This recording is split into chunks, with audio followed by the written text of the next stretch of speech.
जैसे कि गाला में हमारा पेपर 4 चल रहा है और लास्ट वीडियो में सेक्शन सी कंप्लीट करके है। आज हम सेक्शन डी स्टार्ट कर रहे हैं, उसमें क्वेश्चन नंबर 46 है, तो उसकी मीनिंग समझें। देखो हमें क्या मिला हुआ है, section paper 4 section D question number 46। Okay, तो देखो क्या मिला हुआ है, ड्रॉ अ लाइन सेगमेंट। हमें एक लाइन सेगमेंट बनानी है ऑफ लेंथ 7 सेंटीमीटर। एक लाइन सेगमेंट बनानी है जिसकी लेंथ क्या होनी चाहिए, 7 सेंटीमीटर होनी चाहिए। And divide it in the ratio, और उसको इस रेशो में डिस्ट्रीब्यूट करो 3:5 में। Right the steps of construction. देखो ये जो कंस्ट्रक्शन है आप सीख के आए हो, पेपर 2 में पेपर 3 में मैंने करवाया है, इसी टाइप का ही है, ठीक है ना। तो मैं आज सिर्फ बोर्ड पे समझा रहा हूँ, नोटबुक पे नहीं समझाऊंगा। नोटबुक में मैंने डिटेल में लास्ट वीडियो में मींस जब पेपर 2 और पेपर 3 कर रहे थे उसमें मैंने आपको डिटेल में नोटबुक में समझाया हुआ है, सेम है बिल्कुल, ठीक है। अभी मैं आपको ऐसे ही रफली समझा रहा हूँ, आ जाएगा। अगर जो इसके बाद भी अगर जो आपको नहीं समझ में आए तो मुझे बोलना, तो मैं आपको अच्छे से नोटबुक पे करवा दूंगा, ठीक है ना। आ जाएगा, 100% आ जाएगा। फिर भी आपको कोई भी प्रॉब्लम हो तो कमेंट जरूर करना, ठीक है ना। तो आप देख सकते हो इसमें कैसे करना है। सबसे पहले आपको एक लाइन सेगमेंट बनाना है स्केल की हेल्प से, जिसकी लेंथ कितनी होनी चाहिए, 7 सेंटीमीटर। ओके, तो एक लाइन सेगमेंट बनाओ इस तरह। ये लाइन सेगमेंट जो होगी ना उसको नेम दे दो ए बी। ध्यान रखना लेंथ कितनी होनी चाहिए, 7 सेंटीमीटर। ये पहला स्टेप है। दूसरा स्टेप, हम ए एक्स रे निकालेंगे इस तरह, और ऐसे मींस ए एक्स रे ऐसे बनाना है जहां पे एक्यूट एंगल बने। ये ए एक्स रे हम ऐसे लेंगे, ठीक है। ये ए एक्स रे आपको बनाना है। ओके, इसके बाद क्या करना है आपको, इन दोनों का टोटल करो, 3:5 करना है ना, तो 3 और 5 का टोटल कितना होगा, 8। तो हमें 8 आर्क निकालनी है। कौन सी, अभी राउंडर अपने हिसाब से थोड़ा खोलो, 8 पे रखो, ऐसे आर्क बनाएंगे, ठीक है ना। यहाँ पे A1 आएगा, फिर A1 पे रख के A2, फिर A3, A4, A5, A6, A7, A8, इस तरह राउंडर अपने हिसाब से थोड़ा खोलना, A पे रख के A1, A2 इस तरह आपको निकालते जाना है। तो यहाँ पे आएगा A1 और यहाँ पे आएगा A2, यहाँ पे A3, यहाँ पे A4, ये A5, ये A6, ये A7 और ये A8। 8 क्यों बनाए, क्योंकि 3 और 5 का टोटल किया, ठीक है। इसके बाद क्या करते हैं, A8 को इससे B से मिला दो, स्केल्स की हेल्प से मिला देना, ठीक है। इस तरह स्केल की हेल्प से A8 को B से मिला दो। अभी हमें किस तरह करना है, 3:5 है, तो 3 में से 3 है ना, 3, तो A3 में से एक लाइन निकालनी है जो AB को कहां पे टच करेगी, AB को C पॉइंट पे टच करेगी और पैरेलल टू इसके A8B के पैरेलल। ये जो लाइन है इसके पैरेलल होनी चाहिए, मींस इस तरह निकलेगी नियरली, ठीक है।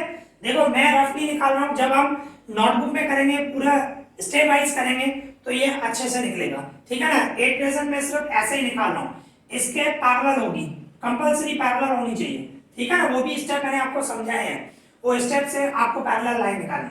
और ये जो लाइन है वो AB को जहां पे टच करे उसको क्या नाम दे देंगे, C। तो यहाँ पे AC और CB चेक करोगे तो AC 3 सेंटीमीटर होगा और CB 5 होगा, मींस सेंटीमीटर नहीं, इसका रेशो में कन्वर्ट हो जाएगा। मींस यहाँ पे AC रेशो CB जो होगा वो 3:5 में डिस्ट्रीब्यूट हो जाएगा, ठीक है ना। AC एंड CB इस तरह 3:2 और हमें वही डिस्ट्रीब्यूट ही करना है, 3:5 में ही करना है। ओके, फिर इसके बाद इसके स्टेप्स लिखने हैं, बिल्कुल इजी है ये, बिल्कुल मैंने डिटेल में समझाया हुआ है पेपर 2 में एंड पेपर 3 में। अगर जो आपको डाउट हो तो कमेंट करना, तो मैं उसका सॉल्यूशन बताऊंगा।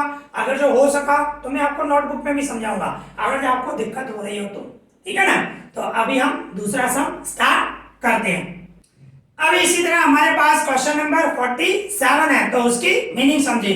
देखो हमें क्या मिला हुआ है, ड्रॉ अ सर्कल, एक सर्कल बनाना है विथ रेडियस 4 सेंटीमीटर। एक सर्कल बनाना है जिसका रेडियस क्या होना चाहिए, 4 सेंटीमीटर। ओके, फिर इसके बाद क्या बता रहा है, take a point outside the circle, circle के बाहर एक पॉइंट कोई भी आप ले सकते हो। वैसे मेजरमेंट होती है, यहाँ पे सिर्फ बता रहा है कोई भी एक पॉइंट सर्कल के बाहर लो, मेजरमेंट नहीं बता रहा है, ठीक है। तो अपने हिसाब से कोई भी एक पॉइंट ले लेंगे हम। फिर आगे क्या बता रहा है, construct the pair of tangent from this point, ये जो बाहर पॉइंट अपने सर्कल के बाहर जो पॉइंट लोगे उसमें से हमें दो टेंजेंट बनानी है, ठीक है, टू द सर्कल, सर्कल पर right the steps of construction, और कंस्ट्रक्शन के स्टेप्स लिखो।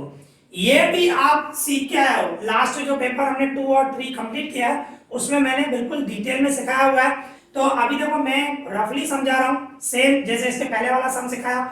अगर जो आपको डाउट हो तो मुझे बताना, मैं बिल्कुल डिटेल में नोटबुक में समझा दूंगा, ठीक है ना। पर आ जाएगा, बहुत इजी है, अच्छे से हम करके आए हैं, फिर भी देखो आपको समझ में आ जाएगा, ठीक है ना। तो सबसे पहले आपको क्या करना है, रेडियस 4 सेंटीमीटर, मतलब राउंडर जो है आपको 4 सेंटीमीटर खोलना है। राउंडर 4 सेंटीमीटर खोल के एक सर्कल बनाना है, ठीक है ना।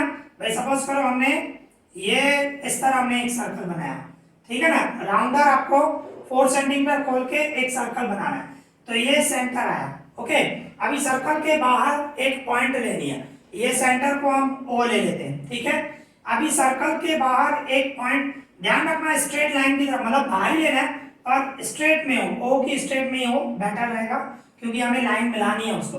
तो वैसे क्या मेजरमेंट होती है, यहाँ पे मेजरमेंट नहीं बोल रहा है, यहाँ पे कोई भी एक पॉइंट बोल रहा है सर्कल के बाहर ले लो, तो सर्कल के बाहर कोई भी एक पॉइंट मैंने ए ले ली। अभी ए में से टेंजेंट बनानी है, ठीक है ना।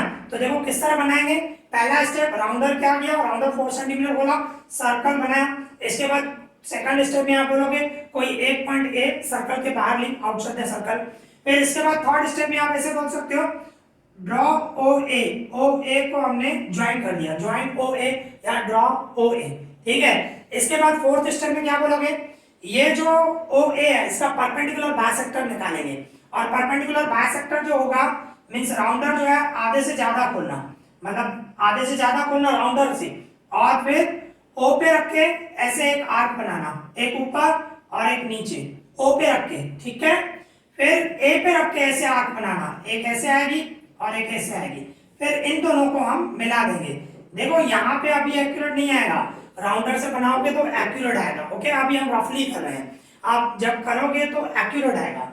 तो ये जो आया परपेंडिकुलर बाइसेक्टर ऑफ ओ ए आया, जो ओ ए को कहाँ पे टच कर रहा है उसको हम नाम दे देते हैं एम, भाई एम को टच कर रहा है, तो एम जो हुआ ये ओ ए का मिड पॉइंट हो गया, ठीक है ना। इसके बाद क्या करोगे, राउंडर इतना खोलो, ओ एम जितना, राउंडर इतना खोलना है। फिर ये सर्कल बनाएंगे, circle M, M O M, okay. सीख क्या, मतलब अभी हम एम पे रखेंगे, एम सेंटर हो गया, और राउंडर इतना खोला ओ एम जितना। फिर एम पे रख के एक सर्कल बनाओ, एम पे रख के जब सर्कल बनाओगे ना, देखो अभी हमारा अच्छी तरह नहीं निकलेगा, आप नोटबुक पे बनाओगे तो अच्छे से निकलेगा। तो इस तरह, और ओ पे रख के मींस एम पे रख के ऐसे जब सर्कल बनाओगे ना, ध्यान रखना ओ और ए में से पास होगा, इस तरह सर्कल बनेगा, ठीक है, ध्यान रखना ऐसे बनेगा। एम पे रख के बनाओगे तो वो ओ और ए में से पास होगा, क्योंकि एम जो है वो ओ ए का मिड पॉइंट है, तो इसीलिए जब एम पे रख के सर्कल बनाओगे ना तो ओ और ए में से पास होगा, ठीक है। और ये जो सर्कल है, ओरिजिनल सर्कल को जहां पे टच कर रहा है, यहाँ पे देखो टच कर रहा है और यहाँ पे टच कर रहा है, उसको नाम दे दो P एंड Q। दूसरा भी नाम दे सकते हो, B और C भी दे सकते हो, इट्स योर चॉइस, ठीक है। यहाँ पे मैंने B और Q लिया, फिर क्या करूंगा, P और Q लिया, सॉरी P और Q, A को P से मिलाऊंगा, ड्रॉ AP, दूसरा ड्रॉ AQ। तो यहाँ पे AP और AQ जो है वो रिक्वायर्ड टेंजेंट है, ये टेंजेंट हो गए ना इस तरह, ठीक है। तो इस तरह बनाना है, बिल्कुल सिंपल है। अगर जो डाउट हो आपको तो मुझे कमेंट करना, और अगर जो आप बोलोगे कि नोटबुक में सर आप फिर से सिखाओ तो मैं सिखा दूंगा, पर बिल्कुल इजी है, हो जाएगा, 110% होगा, ठीक है ना, बिल्कुल इजी है। अभी हम दूसरा सम स्टार्ट करते हैं। अभी इसी तरह हमारे पास क्वेश्चन नंबर 48 है, तो उसकी मीनिंग समझे। देखो हमें क्या मिला हुआ है, 48 number, the angle of elevation of the top of a tower, मतलब टावर की टॉप से जब देख रहे हैं एंगल बन रही है, फ्रॉम अ पॉइंट, एक पॉइंट से, on the ground which is 30 metre away from the foot of the tower. Means देखो क्या बता रहे हैं, इस 30 डिग्री बता रहे हैं, मींस इसमें क्या बता रहे हैं, एक टावर है, okay, the angle of elevation of the top of the tower. अभी ये टावर है, टावर का टॉप ये हुआ ऊपर और ये फुट हुआ, ऐसे बोल सकते हैं, फुट ऑफ द टावर बता रहे हैं। तो देखो क्या है, the angle of elevation of top of a tower, tower के टॉप से मतलब यहां से फ्रॉम अ पॉइंट, एक point on the ground, ground पे एक पॉइंट है, ग्राउंड पे समझो यहाँ पे एक पॉइंट है, ठीक है, वहां उस पॉइंट से टावर की टॉप से मिला रहे हैं और वो भी बता रहे हैं जो पॉइंट है which is 30 metre away from the foot of the tower, tower की फुट से वो 30 मीटर दूर है वो पॉइंट, ठीक है, 30 मीटर दूर है वो पॉइंट। फिर आगे क्या बता रहे हैं, एंगल जो बन रही है इस 30 डिग्री बता रहे हैं, मतलब टावर के टॉप को और उस पॉइंट को मिला रहे हैं तो कौन सी एंगल बन रही है, 30 की एंगल बन रही है, ओके, इस तरह बता रहे हैं। क्वेश्चन की हमेशा मीनिंग निकाला करो।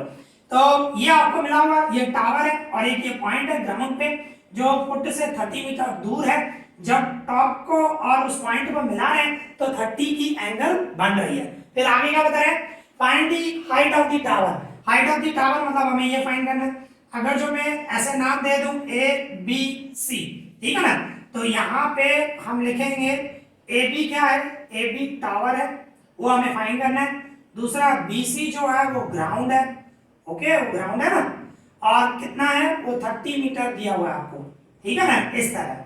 और सी कोई भी पॉइंट है, लिखना हो तो लिखो नहीं तो यही लिखते हैं हम।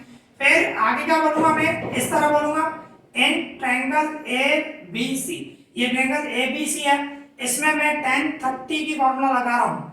tan क्यों लगा रहा हूँ, क्योंकि फॉर्मूला क्या होगी, tan की फॉर्मूला ऑपोजिट साइड डिवाइड में एडजेसेंट साइड, तो 30 की ऑपोजिट साइड ए बी और एडजेसेंट साइड बी सी, और हमें ए बी फाइंड करना है, बी सी मिला हुआ है तो इसके लिए tan 30 की फॉर्मूला लगाएंगे, ठीक है ना। तो tan 30 की ऑपोजिट साइड हुई ए बी और एडजेसेंट साइड हुई बी सी, ठीक है, क्योंकि tan की फॉर्मूला ये है ऑपोजिट साइड डिवाइड में एडजेसेंट साइड, 30 की ये ऑपोजिट साइड ये एडजेसेंट साइड, ठीक है।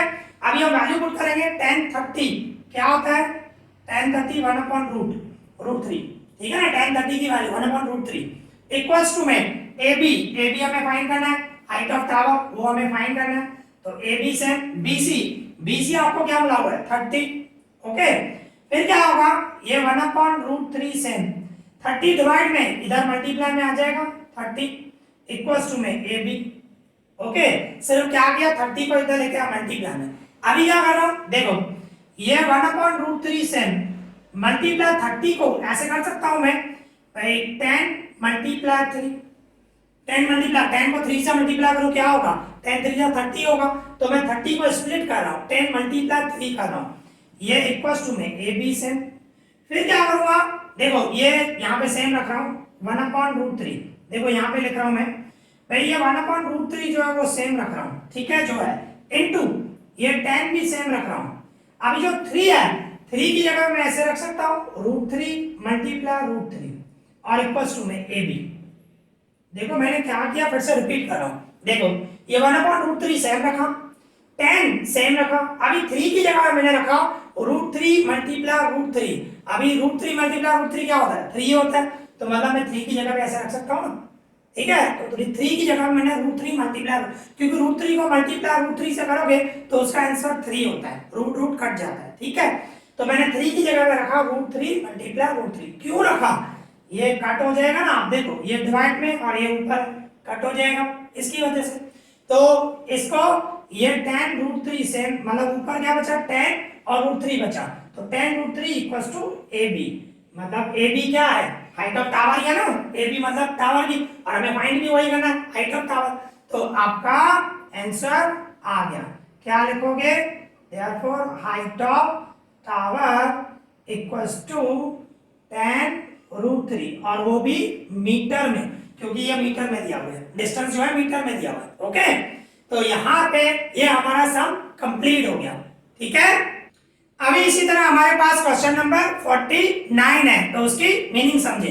देखो हमें क्या मिला हुआ है, अ वेसल मतलब बर्तन बोल सकते हैं, एक बर्तन is in the form of a hemisphere bowl, hemisphere bowl है, surmounted by a hollow cylinder, मतलब ऊपर सिलेंडर है और नीचे बाउल, हेमिस्फीयर का भाई बाउल है, मींस इस तरह आप बोल सकते हो, देखो ये बाउल है, नीचे बाउल स्ट्रक्चर है, ओके, इस तरह आप बोल सकते हो बाउल स्ट्रक्चर है, और मैं इसको मिलाऊं, देखो ये बाउल स्ट्रक्चर हो गया इस तरह, ओके, ये बाउल स्ट्रक्चर है और ऊपर जो है हेमिस्फीयर सिलेंडर है, सॉरी हॉलो सिलेंडर बता रहा है, ठीक है, ऊपर सिलेंडर है, ओके, इस तरह ये इस टाइप का बर्तन है, ठीक है, ऐसा बता रहा है, वेसल है।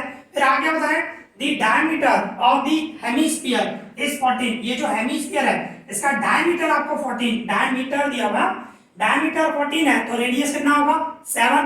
तो यहाँ पे हम बोल सकते हैं ये जो है रेडियस ये भी बोल सकते हैं और रेडियस ये भी बोल सकते हैं, तो ये 7 सेंटीमीटर है, ये 7 सेंटीमीटर है, ओके, इस तरह। फिर आगे क्या बता रहे हैं and the total height of the vessel, जो बर्तन है बर्तन की टोटल हाइट बता रहा है इज 13 सेंटीमीटर। देखो टोटल हाइट बता रहा है, टोटल हाइट में बोलूं मींस यहां से लेकर यहां तक, ठीक है, यहां से लेकर ये यहां तक एंड तक बोले तो वो कितनी दी हुई है 13 सेंटीमीटर। और अभी मुझे हाइट ऑफ सिलेंडर चाहिए तो खुद सोचो यहां से लेकर 13 है तो इधर तक तो 7 है, तो कहने का मतलब मुझे सिलेंडर की हाइट चाहिए तो क्या करूंगा 13 में से 7 निकाल दूं तो रिमेनिंग क्या बची 6 सेंटीमीटर, ओके, आई वाज समझ में। तो देखो ये जो है फाउल की हाइट बोलो रेडियस बोलो बात एक ही है, ठीक है ना, तो ये जो है 7 है तो रिमेनिंग जो सिलेंडर की जो बची वो 13 में से 7 निकाल दो तो 6 सेंटीमीटर बचेगी, ठीक है ना। तो इस तरह आपको समझना है, डायग्राम निकाल दिए। फिर आगे क्या होता है find the capacity of the vessel, उस वेसल की कैपेसिटी क्या होगी, कैपेसिटी का मतलब आपको वॉल्यूम वॉल्यूम फाइंड करना है, ठीक है ना, तो कैपेसिटी मतलब वॉल्यूम फाइंड कर रहा है, तो वॉल्यूम किसका निकालोगे एक सिलेंडर का और एक हेमिस्फीयर का, दोनों का प्लस करेंगे तो कैपेसिटी ऑफ द वेसल आ जाएगा, ओके। तो इसमें आपको दो चीजें हैं वो लिख रहे हैं तो बेटर रहेगा, एक है हमारा हेमिस्फीयर, ठीक है, हेमिस्फीयर, और इसके बाद है सिलेंडर लिख लेते हैं। तो जो हेमिस्फीयर है उसमें आपको रेडियस दिया गया, ऐसे डायमीटर 14 है तो रेडियस उसका मैंने हाफ कर दिया 7 सेंटीमीटर, और सिलेंडर सिलेंडर में रेडियस वही रहेगा 7 सेंटीमीटर, सेम ही रहेगा, सिलेंडर भी नेचुरली सिलेंडर की भी जो मींस रेडियस होगा वो यही रहेगा, इस सिलेंडर का ही बोलेंगे हम 7 ही रहेगा, और हाइट सिलेंडर की हाइट ये होगी 6 सेंटीमीटर। जो टोटल हाइट वेसल की टोटल हाइट मिली हुई है पर हमें सिलेंडर की चाहिए क्योंकि फार्मूला जब वॉल्यूम ऑफ सिलेंडर निकालूंगा तो मुझे सिलेंडर की हाइट चाहिए, तो सिलेंडर की हाइट जो होगी वो 6 सेंटीमीटर होगी, ओके, इस तरह।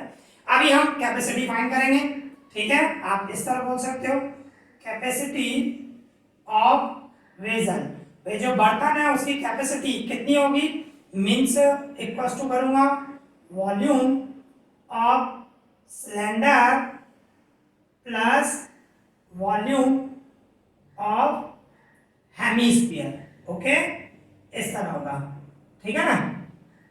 तो इस तरह किया जाएगा, दोनों का वॉल्यूम प्लस करूंगा तो हमें कैपेसिटी मिल जाएगी। तो वॉल्यूम ऑफ सिलेंडर उसकी फॉर्मूला क्या होती है पाई आर स्क्वायर एच, और volume of hemisphere 2/3 pi r cube. अभी देखो दोनों का रेडियस सेम है, रेडियस दोनों का सेम है ना, 7 7 सेम है, तो आप कॉमन निकाल दो, और पाई भी कॉमन निकल रहा है, पाई को भी कॉमन निकाल दो, ठीक है, तो मैं कॉमन निकाल रहा हूं पाई आर स्क्वायर कॉमन निकाल रहा हूं, तो देखो पाई आर स्क्वायर निकल गया, रिमेनिंग क्या बचा ब्रैकेट में h, और पाई आर स्क्वायर निकल गया, यहाँ पे 2/3 तो बचा है 2/3, पाई आर स्क्वायर निकल, यहाँ पे r क्यूब है, r स्क्वायर निकला मींस एक r बच गया मींस 2r/3 बोल सकते हो आप, ठीक है ना, पाई आर स्क्वायर मैंने कॉमन निकाल दिया। अभी हम वैल्यू पुट करेंगे तो देखो पाई की जगह में क्या रखूं 22/7, और रेडियस आपका क्या है 7 × 7 2 टाइम रखूंगा क्योंकि r स्क्वायर है, ठीक है, और ब्रैकेट में हाइट ऑफ द सिलेंडर लेना है आपको 6 + 2/3, और r की जगह पे मैंने 7 लिया रेडियस, ठीक है। अभी इसको सॉल्व करें, यहाँ पे लिख रहा हूं मैं, इसको सॉल्व करें तो ये सेम रखूंगा, अच्छा कट कर देते हैं हम, एक काम कर देते हैं 22 कट कर दिया, सॉरी 22 नहीं 7, सॉरी 7 7 कट कर दिया। अभी 22 को मैं 7 से मल्टीप्लाई करूं तो क्या होगा 154 होगा, 22 को मैंने 7 से मल्टीप्लाई कर दिया, फिर ब्रैकेट में क्या बचा आपका 6 प्लस दोनों का इनटू करूं 14/3, ठीक है ना, इस तरह होगा। फिर इसके इक्वल्स में 154 क्रॉस मल्टीप्लाई करूं, या तो इसके डिवाइड में कुछ भी नहीं है तो 1 एलसीएम निकालो तो भी चलेगा, तो मुझे क्या है 1 और 3 का एलसीएम निकालूं तो क्या होगा 3 होगा, तो नीचे यहाँ पे 3 लेके आना है, तो 3 से मल्टीप्लाई करो, 3 6 जा 18, नीचे 3 1 जा 3, प्लस यहाँ पे 14/3, ओके। फिर क्या होगा 154, 3 देखो एक ही बार रखा जाएगा नीचे, और ऊपर क्या होगा 18 + 14, दोनों का प्लस कर दूं तो डायरेक्ट 32 लिख रहा हूं, ठीक है। अभी 154 को 32 से मल्टीप्लाई करना है और कुछ भी नहीं करना है। 154 उसको 32 से हम मल्टीप्लाई करें तो 8 10 एंड 3, ओके। फिर 0, जैसे मल्टीप्लाई करते हो सिंपल वैसे ही कर रहा हूं मैं, ठीक है। 3 4 जा 12, 1 कैरी करूं 15 16, 1 कैरी करूं 4, तो 8 2 9, मतलब 4 9 2 8 हुआ, ओके। सिंपल जैसे मल्टीप्लाई करते हो मैंने सिंपल किया है, ऐसे शॉर्ट ट्रिक भी यूज कर सकता था पर वो की नहीं मैंने, ओके। तो आपका आंसर क्या आया, यहाँ पे लिख देता हूं मैं आंसर। आपका मल्टीप्लाई 154 को मैंने 32 से मल्टीप्लाई किया तो हमारा आंसर आया 4928, और डिवाइड में क्या है 3 है, तो 3 का डबल नहीं लगा है, तो यही आंसर आप लिख सकते हो। और वॉल्यूम में सेंटीमीटर क्यूब आएगा, ठीक है ना, ये ध्यान रखना। तो इस तरह ये आपका मींस वॉल्यूम कैपेसिटी बोलो, कैपेसिटी ऑफ वेसल या वॉल्यूम ऑफ वेसल जो भी बोलो, वो कितना आया 4928/3 सेंटीमीटर क्यूब, ओके। तो इस तरह ये हमारा सम कंप्लीट हो गया। तो आज हमने सेक्शन डी में 4 क्वेश्चन कंप्लीट किए। आई होप आपको अच्छे से समझ में आया होगा। अगर जो आपको कोई भी डाउट हो तो हमें कमेंट करना, और जितना जल्दी होगा हम उसका रिप्लाई देंगे, ठीक है ना। तो इस वीडियो में इतना ही। Thank you for watching this.